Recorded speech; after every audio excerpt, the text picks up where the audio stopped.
Hello friends, A to Z சீரீஸில் இன்றைக்கி நம்ம பார்க்க போகிறது எக்ஸ். ஸோ இதோடைய நேம் வந்து பிரேசிலில் ஷூஷுன்னு சொல்லுவாங்க. ஸோ இதில் தான் நம்ம கோலா உருண்டை செய்ய போகிறோம். அதுக்கு ஃபர்ஸ்ட் வந்து நம்ம சவுச்சவ் இருக்குல்ல, அதை வந்து நல்லா துருவி எடுத்துக்கலாம். லைட்டாக அந்த தண்ணியெல்லாம் வந்து ஸ்க்வீஸ் பண்ணி எடுத்துருங்க, ஏன்னா ரொம்ப தண்ணி ஆகிடும்.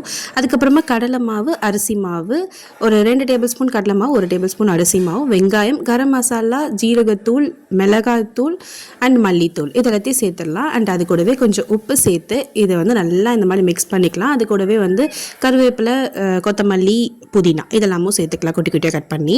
அதுக்கப்புறம் இது நல்லா இந்த மாதிரி உருண்டை பிடிச்சிட்டு கார்ன்ஃப்ளவர் மாவு இருக்கும்ல, அதை வந்து தண்ணியில் நல்லா கரைச்சிட்டு அதில் டிப் பண்ணி இந்த மாதிரி கார்ன்ஃப்ளெக்ஸ் இருக்கும்ல, அதை வந்து நல்லா அரைச்சி எடுத்துக்கலாம். அதில் நம்ம இந்த மாதிரி கோட் பண்ணி எடுத்து வச்சாச்சு. இது ரெடி ஆகிடுச்சா. இப்போ இதை வந்து நம்ம டீப் ஃப்ரை தான் பண்ண போகிறோம்.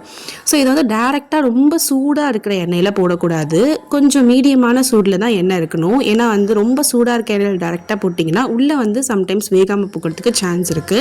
அதனால் நம்ம சமோசாலாம் எப்படி போடுவோமோ அந்த மாதிரி கொஞ்சம் மீடியமான சூடாக இருக்கும்போது இந்த பால்ஸ் ரெடி பண்ணி வச்சுருந்தோம்ல, இந்த கோலா உருண்டை, அதை வந்து இதில் போட்டுக்கலாம். இந்த அளவுக்கு வந்ததுக்கப்புறமா எடுத்துடலாம். கண்டிப்பாக வந்து பேன்லலாம் ஒட்டாது. சூப்பராக பர்ஃபெக்டாக ரெடி ஆகிடும். நல்லா மேலே கிறிஸ்பியாக, உள்ள சாஃப்டாக, ஃப்ளேவர்ஃபுல்லாக சூப்பராக இருக்கும். சவ் வந்து வேண்டாம் அப்படின்னு சொல்கிற பசங்க கூட விரும்பி சாப்பிடுவாங்க. இது வந்து நீங்கள் ஒரு ஸ்கூலுக்கு ஸ்நாக்ஸாக, லஞ்ச் பாக்ஸ் ரெசிபியாக கண்டிப்பாக கொடுக்கலாம். ரொம்ப சூப்பராக இருக்கும். அண்ட் இந்த மாதிரி நீங்களும் ட்ரை பண்ணி பார்த்துட்டு எப்படி வந்துச்சுன்னு கமெண்ட் பண்ணுங்கள். இது பாருங்கள், உள்ளே பர்ஃபெக்டாக வந்திருக்கு. அது மட்டும் இல்லாமல் ஆயிலும் அதிகமாக அப்சர்வ் பண்ணலை. அண்ட் இந்த வீடியோ பிடிச்சிருந்தா லைக் பண்ணுங்கள், ஷேர் பண்ணுங்கள், சப்ஸ்கிரைப் பண்ணுங்கள். பாய்.